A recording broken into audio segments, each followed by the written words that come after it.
Hey everybody, and welcome back. Well, I hope you had a nice Christmas and didn't eat too much and drink too much and stuff like that. Strange how things go at Christmas. I always remember that it was the only time of the year we had things like Brazil nuts, hazelnuts. It was the only time my father ever smoked. He would have a packet of, slim panatellas for Christmas. So whenever I smell cigars, I think of Christmas. And it was the only time we ever really had alcohol in the house. Well, we had it, but it was in a sideboard. Like the sherry and the port and a bottle of whiskey came out at Christmas, and the whiskey was for New Year, for first footing. I don't know if we have any Scottish viewers or if they have first footing in Australia and places. God, why did I say it like that? Anyway, for those of you who don't know, sort of New Year, Hogmanay as it is in Scotland, one of the little things that they used to do was a thing called first footing. And exactly at midnight, you were supposed to have a dark-haired person knock on the door, and you invited them in. They had a piece of coal with them. You gave them a glass of whiskey. I'm not sure if the whiskey was necessary, the coal was. And that was supposed to bring good fortune in for the year. So, at our house, my brother Brian, my eldest brother, had black hair. So he always used to go out the back door, in the back alley, round to the front of the house, knock on the door and be invited in at midnight. So that was first footing. We have that to come yet. But anyway, as I say, hope you all enjoyed your Christmas. I enjoyed my Christmas. Linda went down to Baltimore for a couple of days. And we of course had incredibly cold weather. We luckily didn't get as much snow as we might have done, but Christmas Eve morning it was -4 degrees F, which for those of you who work in centigrade is -20. It was bloody cold, I tell you. Heating was basically on all day. I could hear it running. We have hot air heating, which to be honest I don't like, because it only heats the air up and it's on and off. But of course, even though it's circulating the air in the house, the furnace and everything is down in the basement. So I'm sure it was sucking in a lot of cold air and trying to heat it up. Anyway, all that is by the by. We'll see what I can get done this week. I'll only be out a couple of days, I suppose. As you can see, I've got stuff, well, I don't know if you can actually, moved around. We're going to build up the top end of the engine. We're going to put the new bearing in the gearbox, because that came, excuse me. There it is, one nice sealed bearing. Then we'll bolt the gearbox on the back and put the frame on, and with any luck we'll have a rolling chassis with the engine in, well, the bulk of the engine in, and then we've got to finish rebuilding the engine and do our various mods over on the clutch side. So that's what we're going to do. Before we start that, the gears arrived, the main shaft and the lay shaft, which are going to go in the other Enfield. They're from a Bullet. And I'm going to show you something which hopefully will finish off all the comments about changing the gear ratios. Right, so hopefully this clarifies everything. Okay, so there are our Bullet gearbox internals, right? We went through everything about how these add together and what have you. To work out the overall ratio, i.e. how much the back wheel turns for the engine turning, you need to get two ratios. The first one is sort of the engine to back wheel ratio, which you work out, it's the ratio of the sprocket on the end of the crankshaft to the sprocket which is the clutch cage, which in our case was 17 to 56, and then you multiply that by the ratio of the gearbox sprocket to the rear wheel sprocket, which in our case was 14 to 60. Then you work out the internal ratios. But the way this works to go to overall ratio is because fourth gear, top gear, is 1 to 1. So you work out your overall ratio with that at 1:1, and then you multiply that by the internal ratios for first, second and third, right? So obviously it's different if fourth isn't 1:1, but every time I've come across it, it is. So how do we get 1:1? As I said, we get 1:1 because in this case we've got 25 and 15, 25 and 15, so that when this goes through the shaft,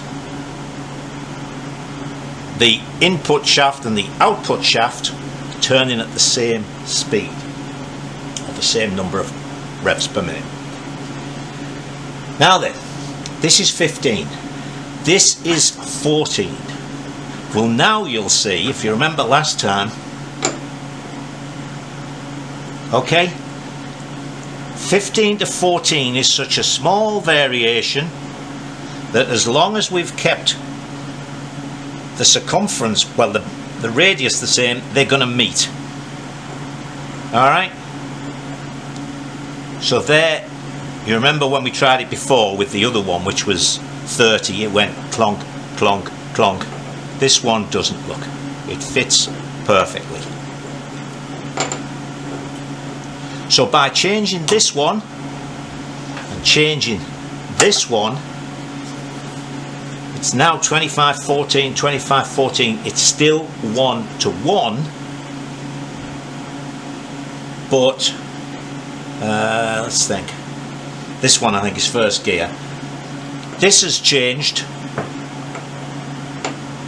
because it's now 25 to 14 instead of 25 to 15. And because second and third go through here, I'll maybe show you before we've finished a diagram from the BSA manual which shows you the way it goes through here. First, second and third go through without touching this. So by changing that ratio you change these three. But when it's all connected to go through fourth, you haven't changed the ratio because it's still 1:1. So alright, so are you happy? Look, that fits perfectly now. See, it'll just roll off it. So that's all I've got to do, change those two gears. So we'll do that as a project 1 week when we do the gearbox on the other Enfield. Alright, so let's get on with this engine.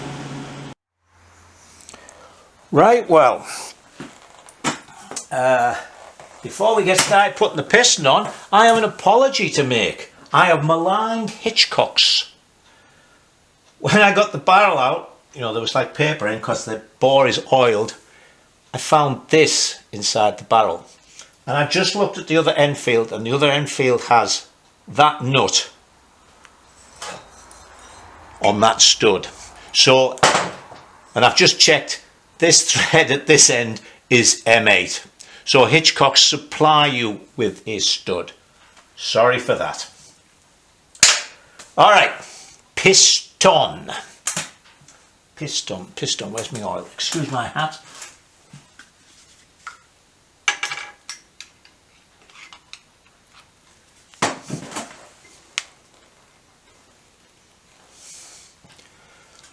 That on there, like so. I don't think this has a front and back. Possibly that one's bigger, so we'll put that inlet. There's no arrows. And actually, you don't have to warm this piston up.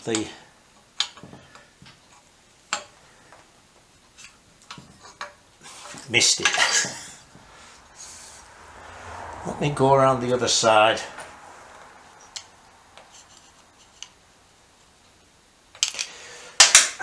So I can see the hole. Of course, this is one of the things with the Enfield. That's as high as that goes. Because the piston disappears so far down into the crankcase.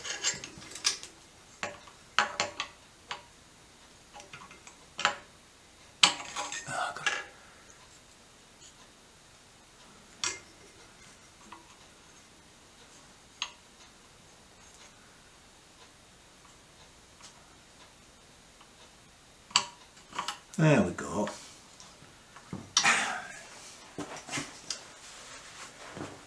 Right. me just get a bit of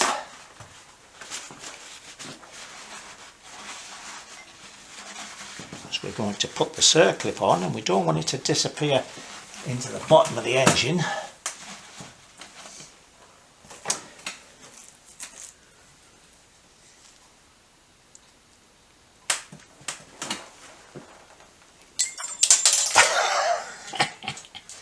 Just to prove that it happens. See, I did that on purpose to show you. That was an example of what you shouldn't do. What I meant to do was hold it there to start with. It's been one of those ones. I think I'm in your way here, but can't be helped. I don't want that to happen again.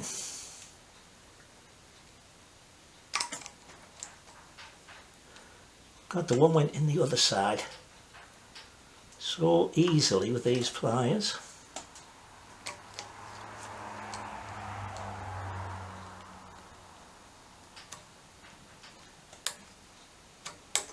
There it goes.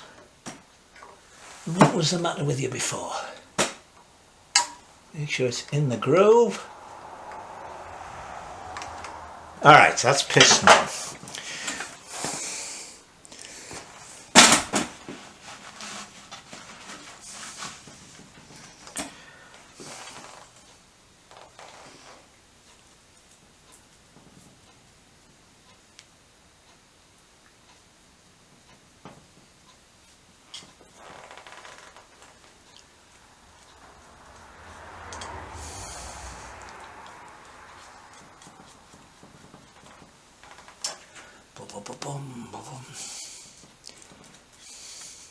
I did have a question in the comments.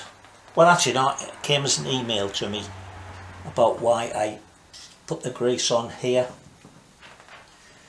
Could be one of those things that, you know, it's just something I've always done. Something I was sort of taught to do in my early days, which has always worked well, and I do it because it softens up the fibre type gaskets to me and makes them seal better. This one actually isn't. But also, if you have to take it apart again, it makes it a lot easier to come apart.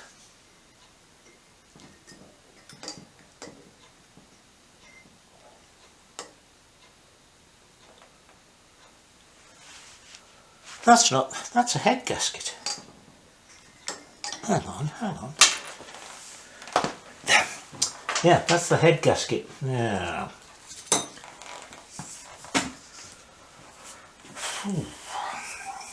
Too much Christmas festivity. I haven't got over it yet.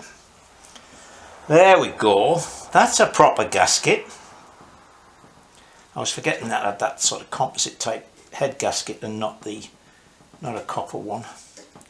That's what threw me. That's my excuse, and I'm sticking to it. Alright, so let's see. As you know, I have my little standard procedure for piston rings. 2 o'clock for one compression ring, 10 o'clock for the other compression ring, with this being 12 o'clock, and 6 o'clock for the oil scraper ring. Yeah, right.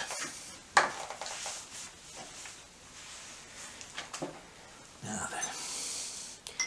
Again, there's not a lot of space under this piston. Put the supports in.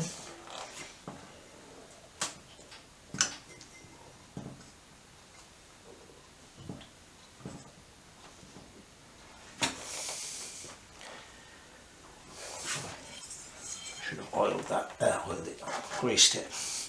I'll grease the base of the cylinder instead. That was a bugger when I found that stud. I thought, ah, and then it had a nut on it, so I went and looked at the other Enfield, and sure enough, there was exactly the same sort of nut, and I don't know whether it's chromed, shiny bolt. So there you go. Feet of clay I have, feet of clay.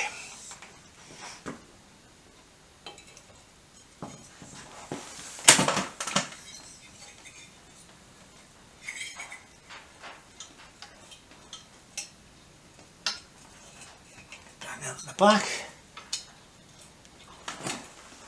Probably going to see a lot of my hat.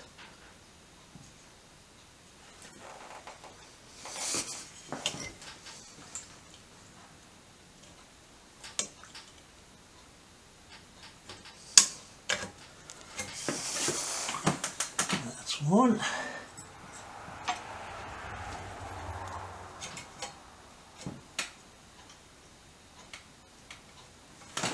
Go around the other side, it'll be very easily oily, of course. Shit. Pardon me.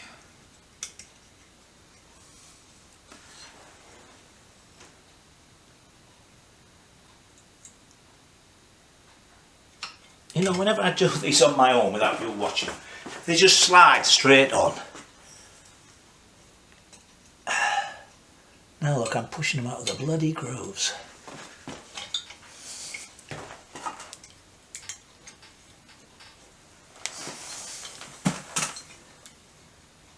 Right. There's one.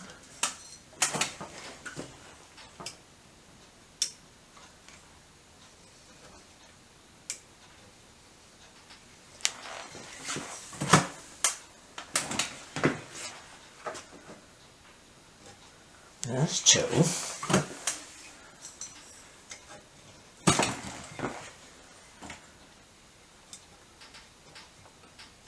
And there's three. See, it's easy as that.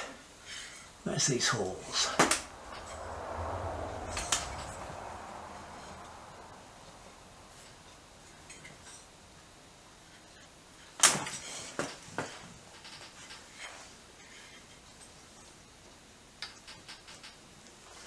Come on.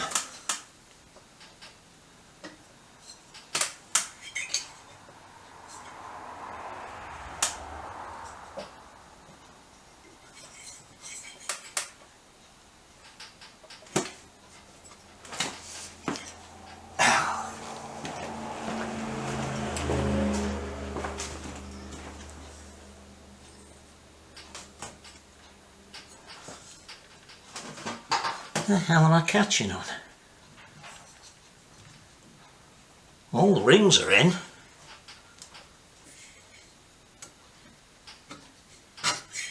There we go. God, those studs are tight.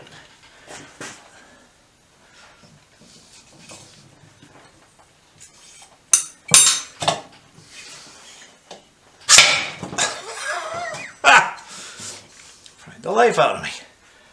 Alright, there's the barrel on.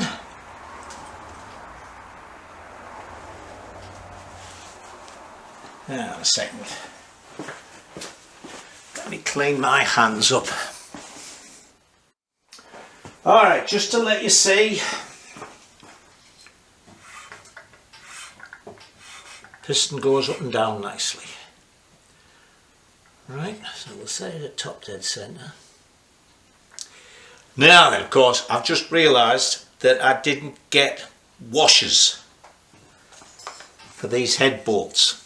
Can you see that? And of course they've got to go right down in there. So, oops, I'm going to turn you off and I'm going to make some thicker, very narrow 5/16 washers. Right there, that didn't take too long, did it? And here I have, well, I have 6 of them, thick, maybe an 1/8 inch thick. But of course they're only tiny holes, so it's a 5/16 bolt, it's only a 1/2 inch hole that it goes down. So, alright, and of course I can't find one of the head nuts, so I'll use another 5/16 until I find the right one.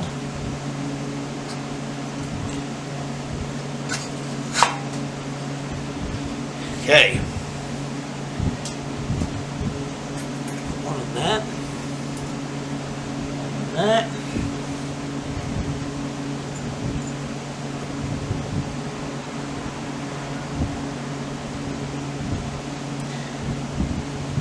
Okay. Now then we have to get these down there.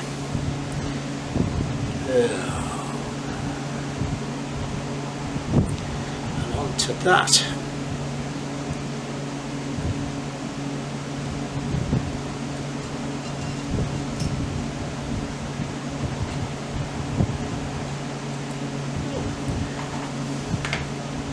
Greasy end of the...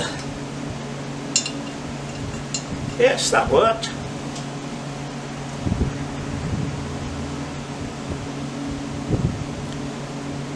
Just stick that on there.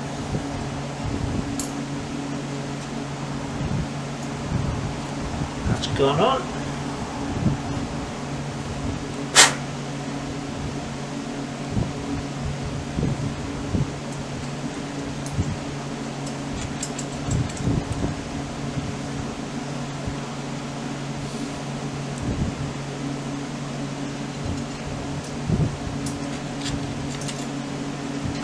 Right. Now, I don't think there's normally a... Actually, I'll bet you any money that there isn't normally washers in here because it's a cast iron head. A cast iron barrel rather. But I've put washers in because we're going down now onto, of course, an alloy barrel, so we don't want this to squish up. Although no, it's an alloy head.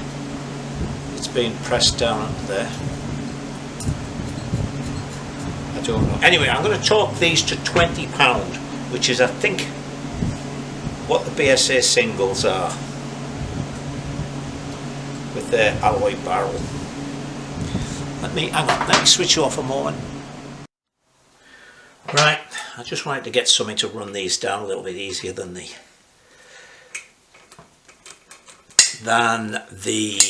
come on words, torque wrench. Plus I stuck a couple of bits of paper towel in the plug hole and the decompressor hole, seeing as I'm fiddling around with washers and things. I don't want anything to drop into the bottom of the engine at this later stage, do I?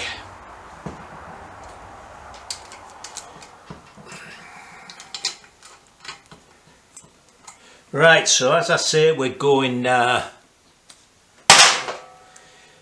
BSA torque, which was 18 to 20 for the 250s, and the Triumph Twin is 15, so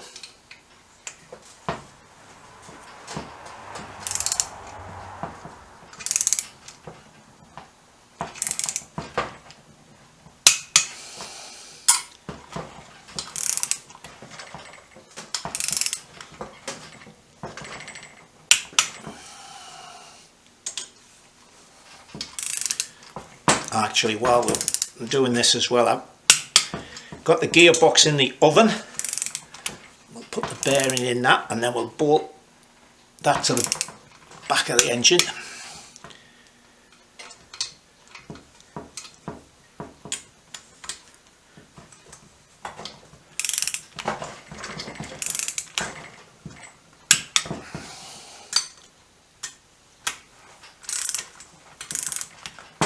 Right,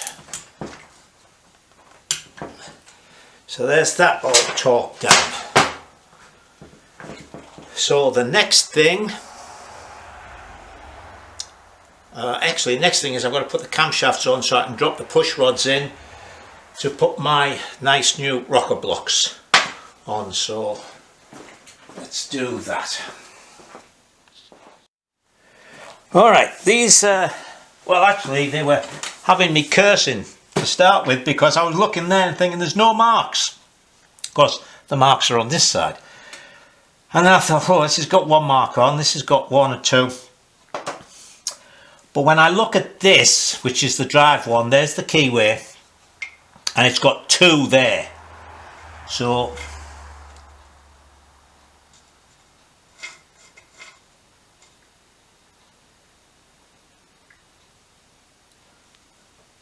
I would have thought these would have been timed at top dead centre, and that's top dead centre.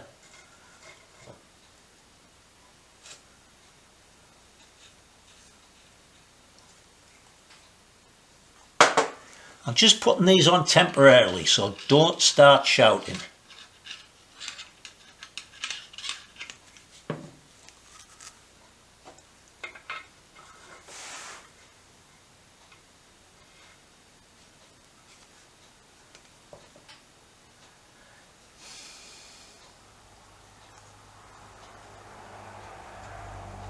I'm going to put that on like that.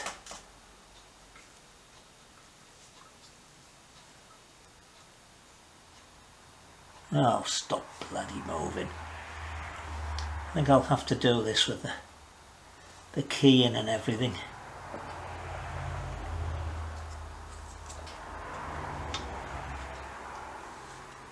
Damn, I'm one out again.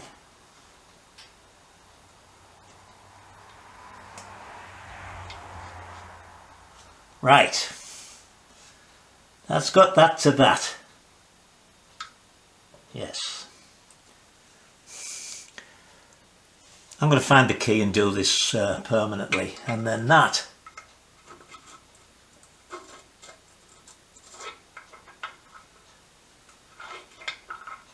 is lining up to that. Alright, so that's the way to go. Let me find the key, and of course we have that nut with the worm drive on, and we'll put these on permanently.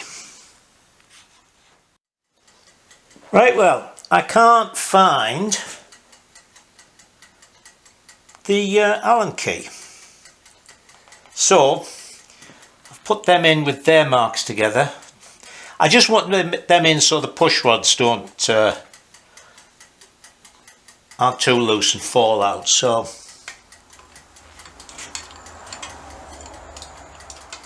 there's one push rod. See, I can set the valve clearances. Okay, so that's those in. Let me move you up. So next we'll put the rock blocks on.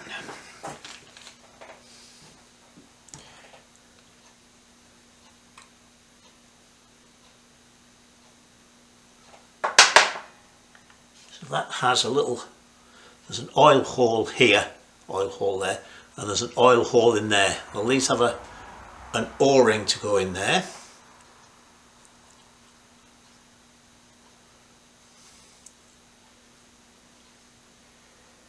Which would help if it fitted the O-ring groove.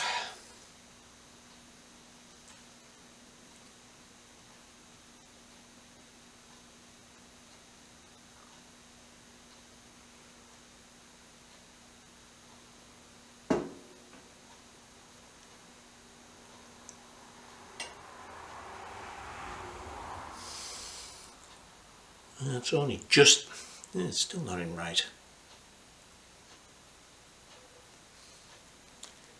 There. Okay. So that goes on there like that. Now a little cutaway here for where that is, and a cutaway for around this stud or this bolt head. So that goes on like that. Stop wobbling about. I should have put the gear, see if I had the gearbox on that would be alright.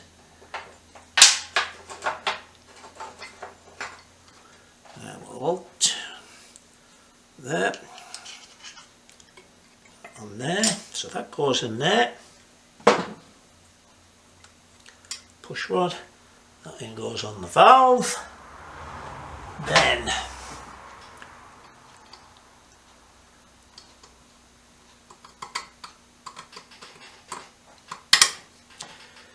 top piece goes on, and these came with 4 little spring washers.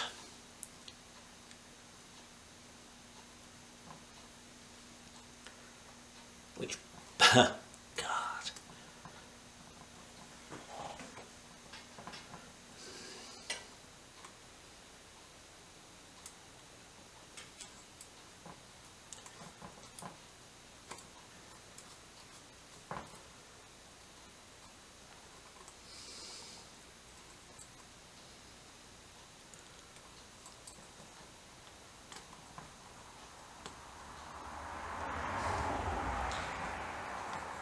They've actually got to be screwed on. And in this last little order I got from Hitchcock's, I realised that I didn't have, these are very small nuts that go on here, because of course you've got the rocker box above them.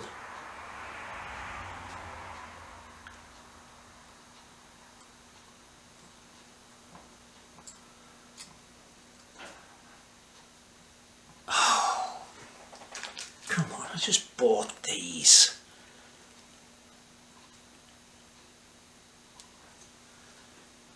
They're a different thread. I don't believe this. These didn't come with the rocker blocks. These, oh, that was close, that could have gone down in there. These are what I ordered from Hitchcock's just now.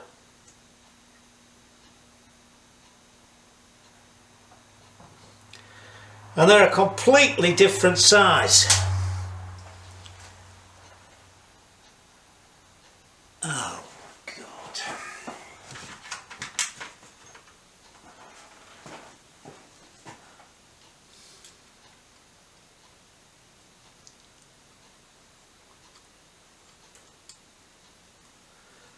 Now they're 1/4 inch BSC. Let me go and get the thread gauge. Yeah, they are. I've just checked. The 1/4 26, which is the same as these studs. And here's the thing. Actually, these 4 head nuts that I have here, the long teeth ones, I had to run a tap through all of them. There's an original rocker box cover. See, look, that goes straight on there.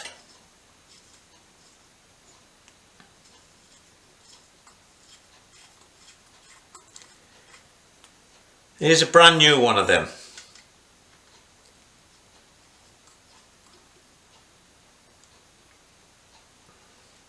I'm going to have to run a tap down that as well.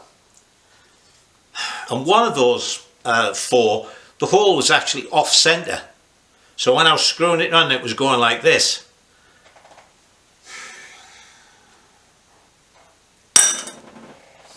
So I'm stopped again. And as I say, until I get all this top on, I can't put the frame on.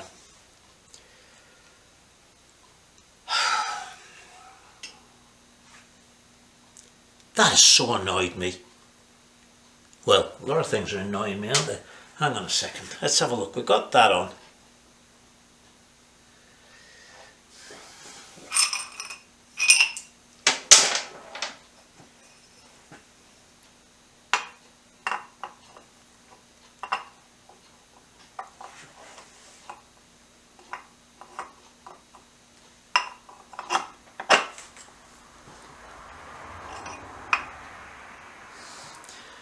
I think you could get 4 ordinary 1/4 inch BSC nuts on there if I had 4 ordinary BSC nuts. So what I'm going to have to do is order those from British Tools and Fasteners. Oh Lord above. Well, I'll put the other block on and its little things, and this can just stand here and wait until I get some nuts. Not looking to be a good start to the new year, is it?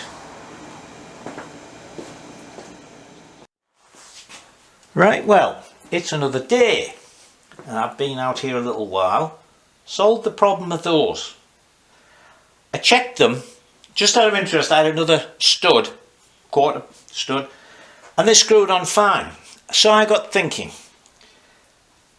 I've mentioned that I buy all my nuts and bolts and taps and dies and things from British Tools and Fasteners here in New York State. And I'd noticed that for 1/4 inch, in their catalogue it says 1/4 inch 26 TPI BSC/BSF. Now, BSC and BSF have different angles of thread. So they don't really fit exactly. So just out of interest, I thought, well, if these nuts don't go on, then they're no use to me. And I had a couple of other studs. I ran my 1/4 inch BSF die down one of the studs, and the nut went straight on. So I've taken the studs out, run the die down. This isn't some huge, you know, there's 4 of these, they're on well, everything is fine. I looked at the threads, they're great. So that's all it was, thread form. Would you credit it? So, you know, it would appear that modern producers now just think 26 TPI is 26 TPI. The other ones seem to work fine, you know, 5/16, 3/8. If it's a BSF nut, it won't go on a BSC stud. But there you go. Well, they are different threads per inch. But that was the problem there anyway. One of them was BSF, I think, and one of them was BSC. The nuts must have been BSF. And I ran the BSF die down these studs and they went on. So they go on, they've tightened down nice and tight, everything is fine, rockers still work. Yep, that one's moving. So let me put the rocker covers on, and then actually, then I'll put the gearbox on. Right, so rocker covers on, gearbox shell bolted up with the new bearing in. So let me get myself set up now to put the frame on. Right then, are you ready for a bit of fun? Actually, I just noticed the battery on the camera's on red. Alright, how did I do this the other day?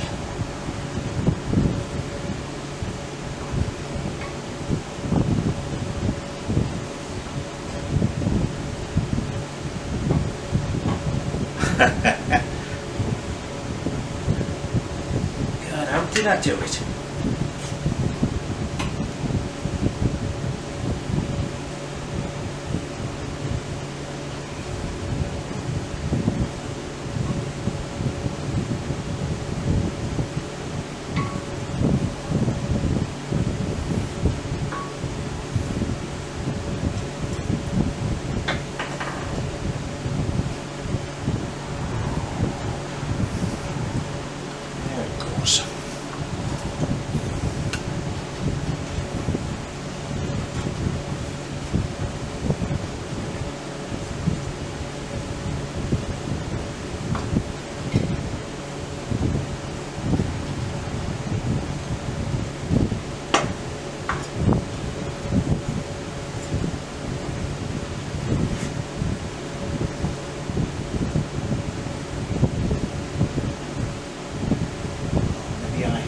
Something on. Just did this on the flat.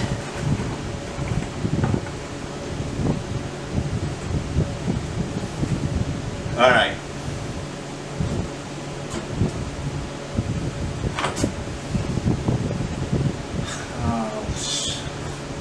Front on. Well, I actually put the back on first last time.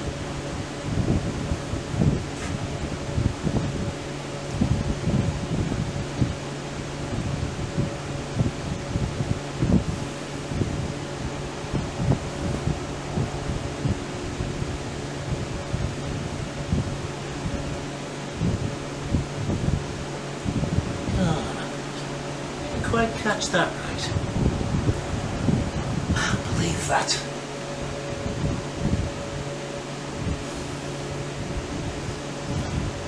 Okay. Anyway, you can see it's gone on. Now what I'm going to do is I'm going to finagle these plates in, bolt the back up, and then put the front plates on. So, to be honest, I'm not going to make you watch that because I'll probably end up swearing and cursing.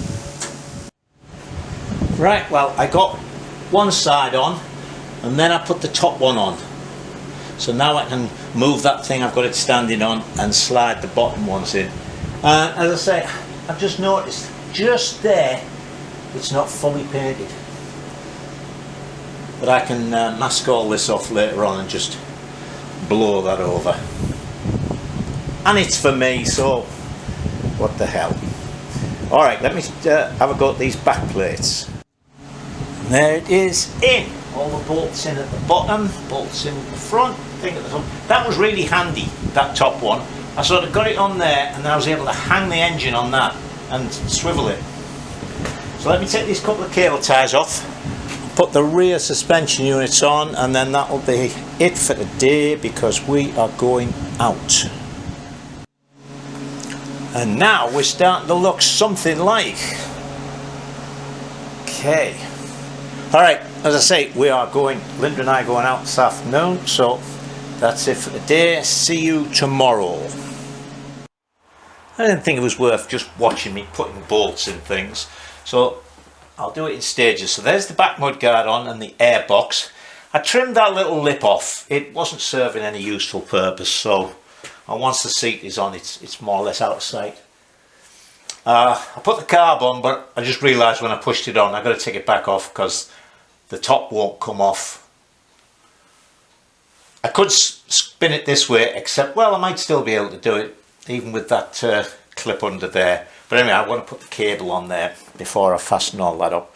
So there's that. Okay, next thing I'm going to do is put the rear wheel in. Next thing was the rear wheel with brake caliper. So now I'm going to do the fork yokes. There's the yokes in. New nicely greased bearings.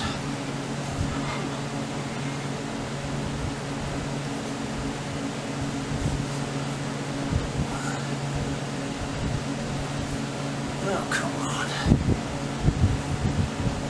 There's no paint in there because I actually masked off the insides.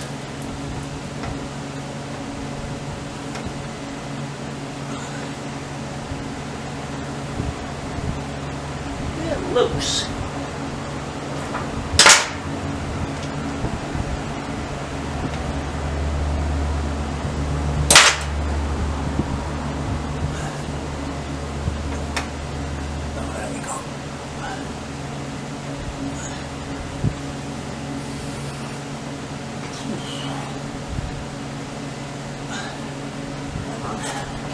Tighten that one. That was a bit nipped up a little bit.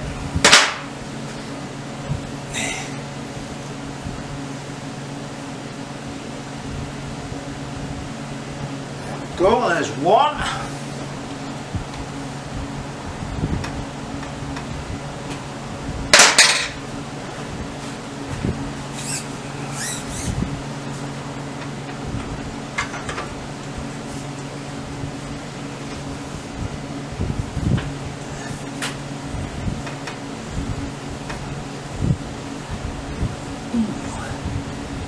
Can you feel the effort? Ugh.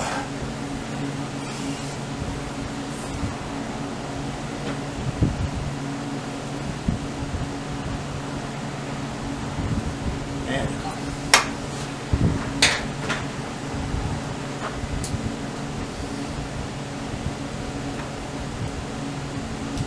Right, so that's them in there. This time there's no messing about making headlamp mountings.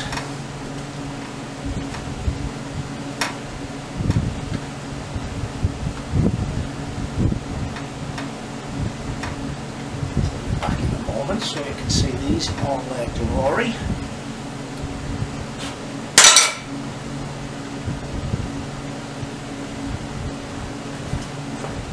Hold on. There's the fork. So next thing is front wheel and front mudguard. So the next thing to go on is going to be the front mudguard.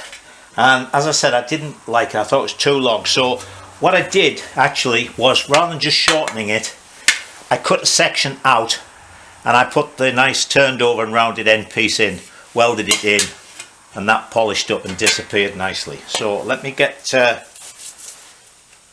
give it a bit more of a polish. Let me get the mudguard stays out and I'll put that on. Well, I thought you were going to get to see the front wheel in and the mudguard on before I had to knock off for the week. But as you can see, you're not going to, because when I went and got those out the paint room, I found a couple of areas I'd missed. So I've redone them. and you won't see a full rolling chassis until next week.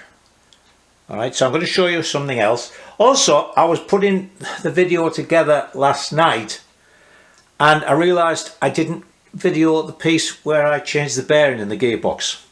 I mean, I had the camera there, but I obviously didn't switch it on. So that's just heat the case up, dropping the bearing out, dropping another bearing in. Other thing I noticed was I said Allen key instead of Woodruff key for the crankshaft drive. Anyway, let me show you those diagrams in the BSA manual of gear changes. Right, so as I say, the BSA manual has these nice diagrams in them. It actually shows you, let me move you up, but for each one as well, where the cam plate and everything is. But what we're interested in is this. So, neutral. These are the sliding gears. These are the two end sets of gears which are always meshed. So, in neutral, these sliding gears are disconnected from the others, so the two shafts can just spin, no problem.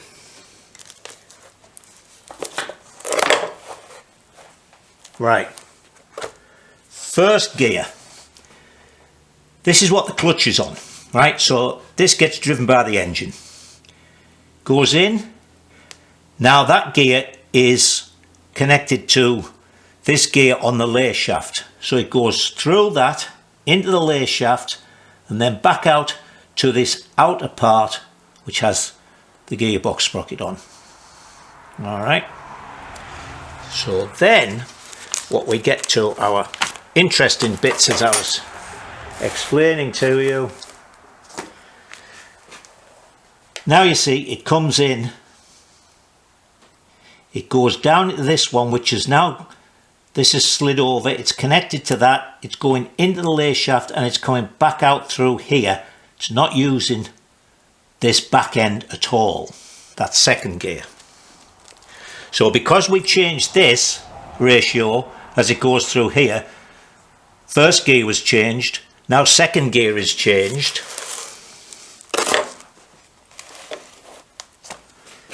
Comes in, different connections, look, but it's still going back out through there. So third gear is changed because this is the one we changed. And finally, fourth gear, it just goes in, goes through the thing and straight back out. So those don't matter. Well, because they're still connected up. But that's showing you, I hope, the way these slide along and change the way it comes in and then goes out through this outer shaft. Because that's just British bikes. On Japanese, Spanish bikes and all the rest of it, that would drive that. You'd have two different shafts. You'd have the input coming in on one shaft and the output going off on another shaft, which is why A, you can kickstart them in gear when you pull the clutch in. B, why you can have a sprocket on here and it's nice and easy to get your gearbox sprocket out, instead of the gearbox sprocket being on this shaft where you've got to take the clutch off, which is on this shaft, to get at that one. Alright, so didn't go into any great detail, but I hope that sort of lets you see roughly what I was talking about before. Okay, that's it. We're coming up to New Year, Hogmanay, first footing, all that sort of stuff I explained. And we've got people coming and all sorts of stuff, so this is it for this week. I still think it's a reasonable video. Anyway, next week, rolling chassis, bits on the engine, and I guess we're going to start, well, we have two big jobs then. Petrol tank and clutch modifications, which you'll see when we get to it. So until then, anyway, as you know, stay safe and enjoy yourselves.